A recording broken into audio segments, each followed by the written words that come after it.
Please know, when I drift off, it'll be like every night lately. I'm fine, totally fine. I dream about you. Because it's always you.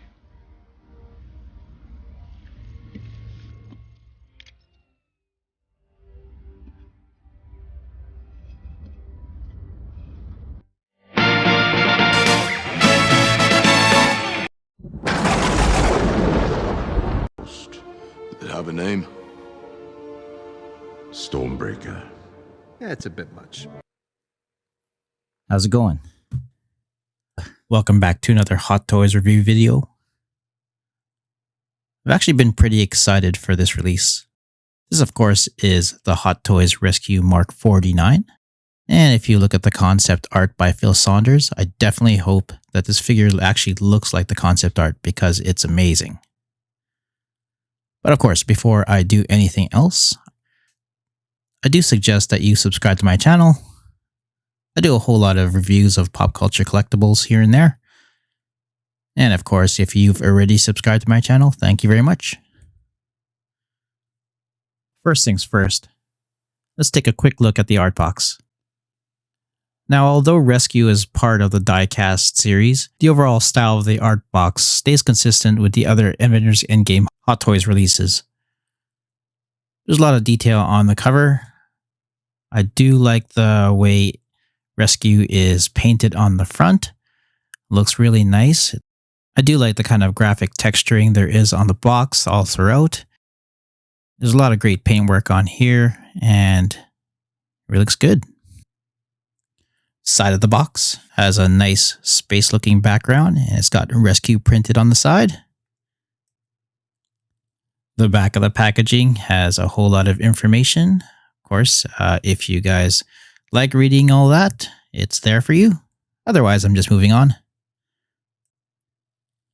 The very top of the box has a very beautiful blue color and again, Rescue printed on there.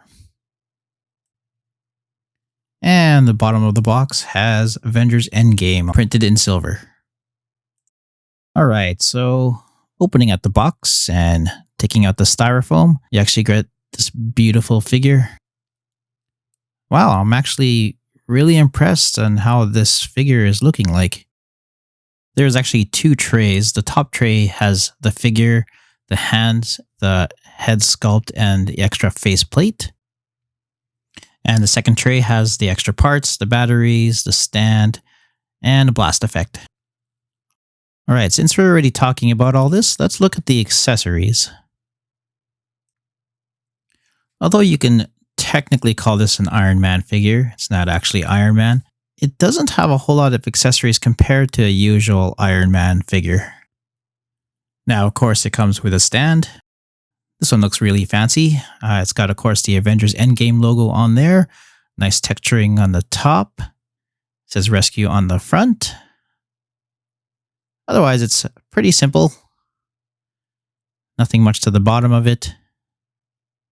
And of course, it comes with this bendable arm for it.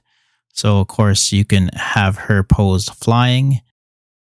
And you can have her doing some action poses. And next up, you have this extra head sculpt. Now this one has Pepper Potts' face in there, or Gwyneth Paltrow. Really nice likeness. I do like the way the face is sculpted and it's nicely painted. I do like the way the eyes are kind of shiny. Nice gentle painting on the lips and the eyebrows. It is a very nice touch having her hair just peeking out from the front of her helmet. Now, taking a look at the actual helmet itself, there is some nice painting on here. Nice blue color alongside the silver and the gold. I do like the kind of speckling effect they have on the paint. Gives it a whole lot of texture and dimension. Did a really good job on making it look all shiny and textured. And now we have this removable faceplate. Nicely painted gold all over, and you can see the eyes are kind of transparent, so you can kind of see through them. I do like the way they sculpted the inside of the actual faceplate as well. Really great work here. Now it is magnetic, so of course you can just attach it to the extra head sculpt so you can cover Gwyneth Paltrow's face, just like that, if you really wanted to. And also you can have it kind of clinging on the top. It is magnetic. It's kind of tricky. You kind of have to line up the magnets properly so it kind of stays aligned. You kind of have to fiddle with it until it actually works. Eventually you'll get it. Next up, you have a pair of hands here. Now, this pair actually is kind of like a soft plastic. It's malleable and bendable. Really got some nice painting on here. It does have this clear plastic in the middle of it for the repulsor effect. We'll go into that a little bit later. And then you also get this pair of hands that is articulated. Now you can kind of move the fingers so you can pose these hands. This one is not made out of soft plastic and it has multiple joints on each finger. So when you actually bend them, it'll actually keep the pose like that. It also has that middle repulsor effect that again, we will use later. All right, next up you have this back piece. It's silver and blue, and this will come into play a little bit later, but it's mainly to use with her drones. Speaking of her drones, you have this part right here. Now there's a clear kind of attachment that goes in the middle of them, and then you have two sets of 3 drones, so basically 6 drones. Now this attaches to her back via this kind of clear plastic in the middle. They are articulated, so you can pose them in a certain way. You can have them forward or backwards, whichever way you want to. But yeah, this looks pretty interesting. There's a lot of little details on here. I do like the way it's painted with that kind of nice blue and the gold. Now attaching these to the back piece is pretty simple. You just kind of slide it into the slot on the top of that back piece. And there you have it. And then you have this kind of transparent blast effect. It looks more like ice to me, but if anything, it's supposed to be a blast effect. Looks kind of nice. It is made out of soft plastic, so it is sort of sharp, but it's not going to hurt if you poke yourself because it is pretty soft. I do like the way it's textured. Looks really nice. Then you have this pack of batteries. Now, I don't usually use batteries in my Iron Man figures, but I think I'll probably use it for Rescue today. All right, and then we get to the main figure. This is Rescue herself. Now, Rescue appeared in the comic books, and it looks a little different from this version of Rescue. And there is also an Iron Studios statue, which has a different color of blue. I don't know which blue looks better. I honestly like both blues. The Iron Studios blue looks very nice and bright. However, this blue is kind of like a purplish blue. Now, I have heard a rumor online that some have decided to match the color of this Rescue to the dress that Pepper Potts wore in the first Iron Man movie. Now, I don't necessarily know how true that is, but it would be very interesting. And if anything, ooh, that dress, ooh, it's nice. Anyways, let's get back on track. I do like the kind of tiger stripe effect it has on the front here. It's kind of like a reverse Wolverine costume. It kind of converges towards the middle of her body. And I do like the way the helmet is shaped. I do like the kind of curvature of the back as well. See that kind of shape there? You can kind of tell that although it's an Iron Man figure, it's a very feminine one. I think there was some great choices in designing this armor. This suit really reminds me of Pris's suit from Bubblegum Crisis, especially right in the forearm to hand area here. The back of the figure looks real nice. I do like the printing on the back there in gold, and I do like the stripe effect of the gold on the blue. You know what else this figure reminds me of? It reminds me of Silverhawk's Steelheart.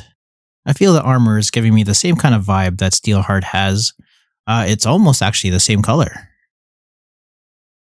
But anyways, first impression is I really do like this suit. It looks the same as a Iron Man armor that's recognizable, but it's different enough that it will stand out amongst your other Iron Man armors on your shelf. As I've said before, I was really excited to get this suit in my collection, and so far it hasn't disappointed me at all. But without further ado, let's take a closer look at it. Alright, first off, look at the detail on this. The face looks great. I really do like the line work that they have on here, really clean, and there's not a whole lot of lines on the face, but enough to make it look interesting. I do like the paintwork on here, like I said before. I do like the speckling effect. I do like the shape of the head. It's got little details on here. I do want to mention that you can remove the top of the head to insert some batteries in there. And yeah, I do like the painting. There's kind of like the silver on there, and there's gold. Articulation, you can move the head left and right. Doesn't go too far, but enough that you can pose it left and right. Now, moving the head to look upwards, you can point it up, and you notice the back part of the neck kind of moves as you point it downwards. That's kind of interesting. She doesn't look down that far, but there is some movement there. I do like the line work of this torso here. I like how the lines kind of converge into the center of her body. Looks kind of cool. There is silver, gold, and blue colors all over the place. There is a kind of like a clear window for the arc reactor. Just so you know, you can remove the breastplate to reveal some tech inside. The middle flap here is articulated, so it'll help you when you're posing her. Turning her around to the back, like I said, the lettering on here is great. I do like the details they have added. Now she does have these kind of flaps that open up. There's actually 3 different layers of flaps, and when fully open, it looks like this. If you remove the middle part in between those flaps, then you reveal another battery compartment. There's a lot of attention to detail on this figure that is amazing.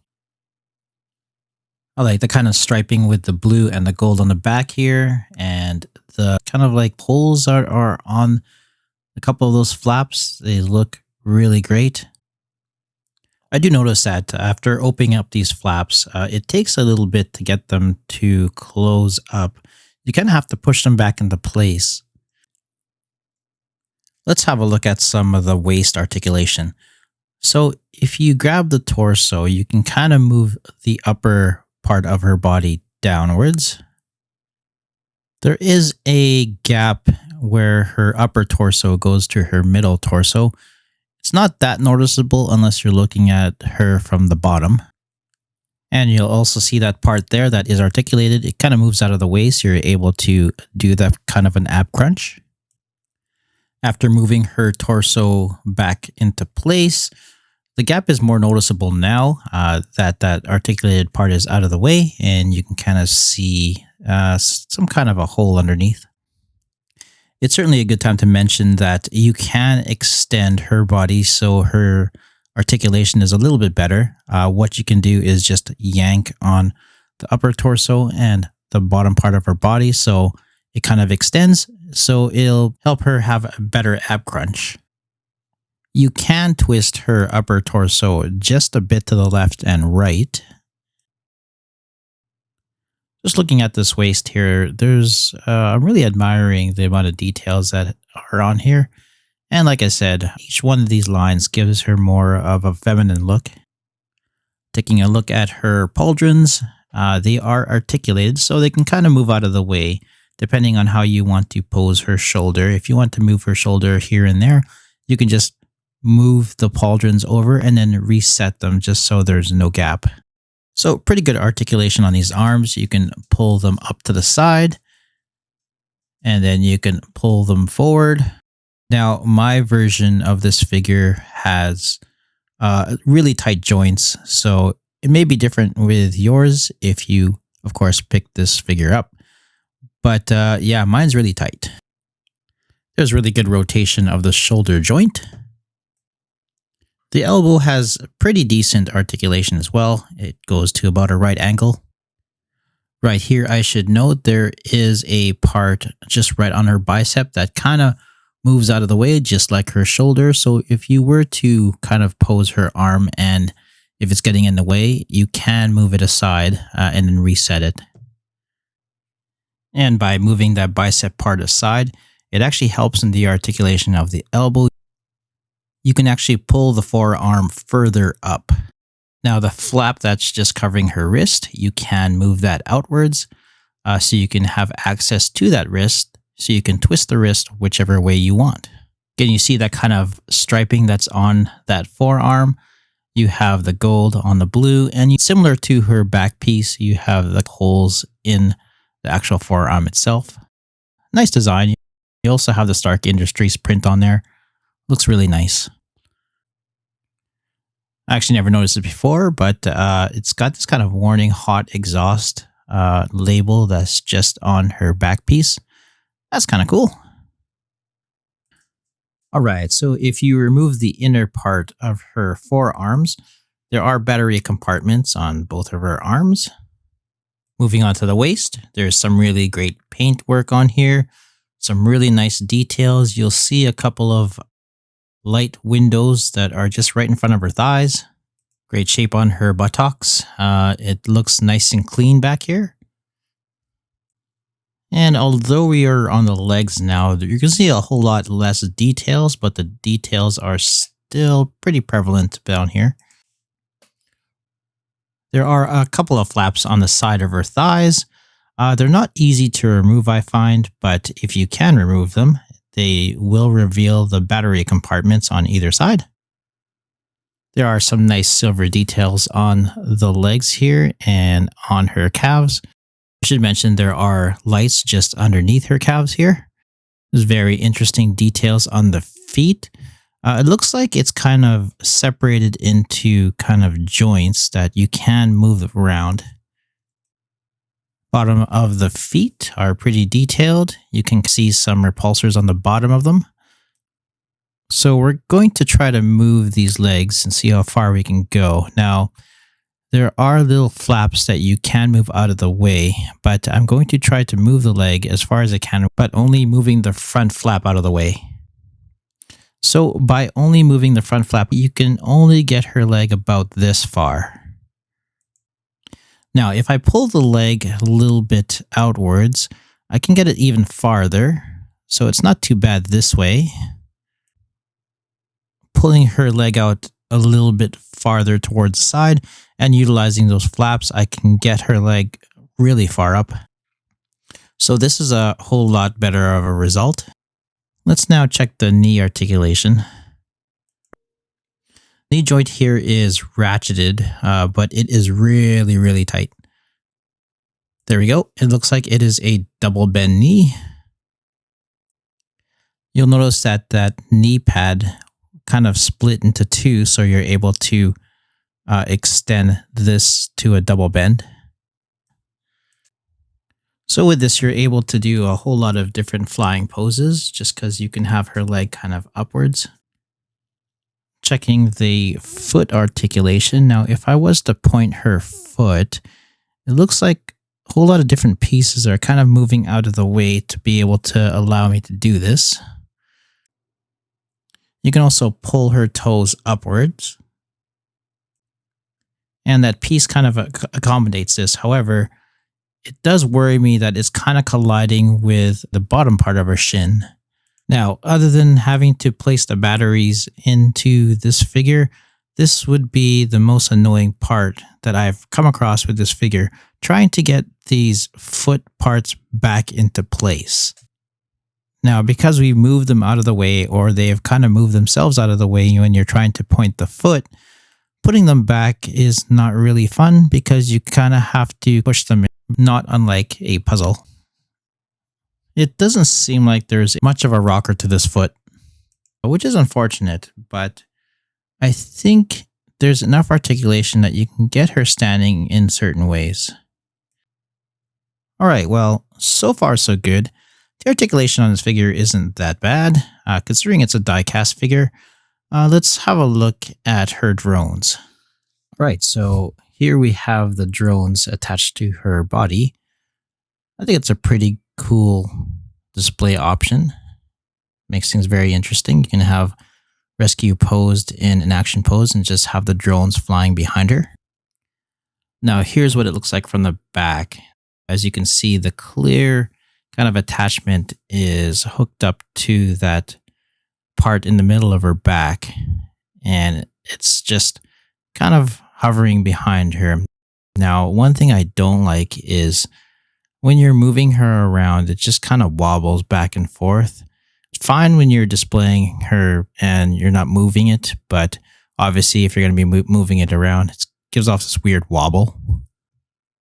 Also, make sure you push that clear attachment into the back as far as it can go. I've had a couple of times where the attachment just disconnected and fell off of the rescue figure itself. So just make sure it's properly attached. Now, as you can see, you can disconnect the drones off of that clear attachment, and then you can connect them onto this blast effect. Make sure you're connecting them the proper way, like they're facing the right direction. And they just kind of slide into the side prongs here. And there we go. Looks kind of neat. Nice little blast here coming from the drones. And then what you can do is insert her hands just right into that blast effect in the back. You'll see the kind of notches that you can just slide them into. Now, the hands that you use are the bendable, malleable hands. You don't use the posable ones. You kind of use the open palm ones that are soft plastic.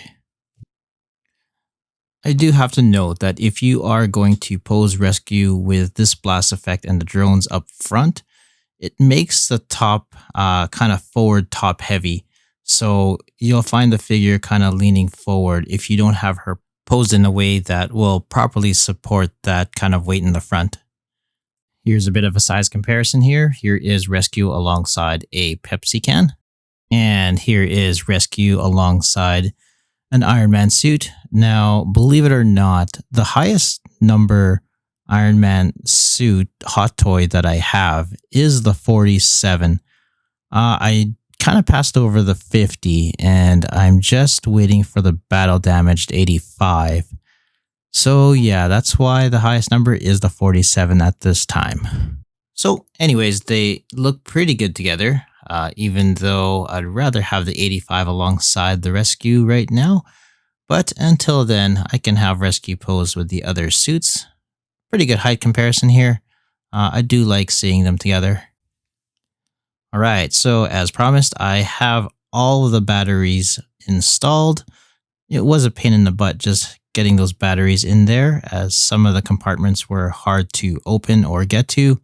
And some of the batteries, or actually most of the batteries, because they're so tiny, were a pain in the butt just trying to install. But here we are. Let's take a look at it as I dim the lights here. And wow, I really do like how that looks.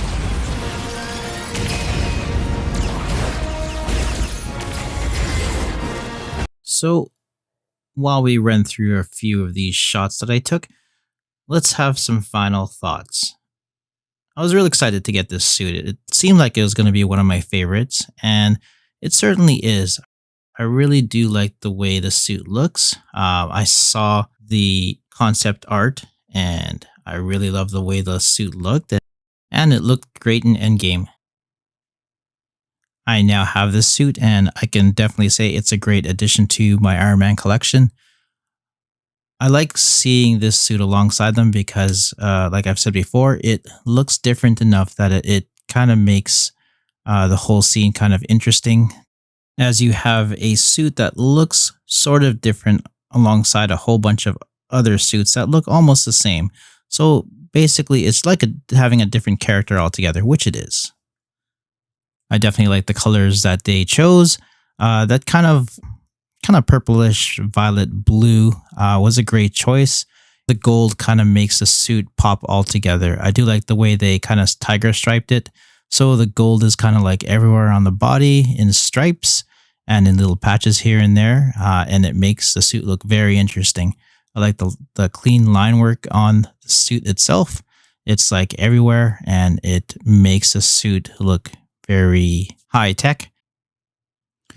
I do like how they had made certain parts of the suit articulated and movable, so they kind of get out of the way to allow you to have better articulation of some of the parts, like the waist or the forearms, so you're able to get some better posing. I think they're starting to make a whole lot of neat ideas and great strides towards having a posable Iron Man suit, even though they are die cast. You can get some great poses on there. I hope they eventually work out the base. I certainly hope Hot Toys can release maybe a heavier base that can support the weight of a die-cast figure, so you don't have the base kind of toppling over when your figure is too heavy. The light effects are a nice touch. I would have preferred if the lights were brighter. Maybe it's because the lights that are on Rescue are kind of tiny. They're kind of spread out here and there, but it would be neat to have more light up. But it's still really neat. The drone attachment is a nice touch. I don't like how wobbly they are, but again, it's kind of nitpicking considering you're not going to be moving it around or playing with it. It's going to be posed in a certain pose, and it's just going to be behind her, so it's not even that bad. I think it would have been a neat idea if the drones actually lit up as well.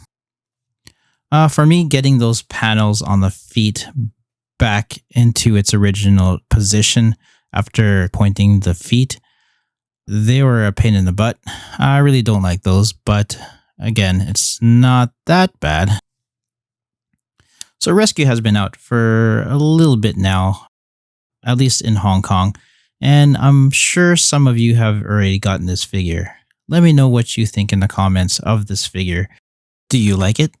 Or will you be getting this figure soon? Or if you're not really interested in this figure, tell me why. Well, I hope you enjoyed this review. If you did, definitely leave a like. And again, if you haven't subscribed to my channel already, definitely consider subscribing. I hope to see you guys next time for another review. Take care. Bye-bye.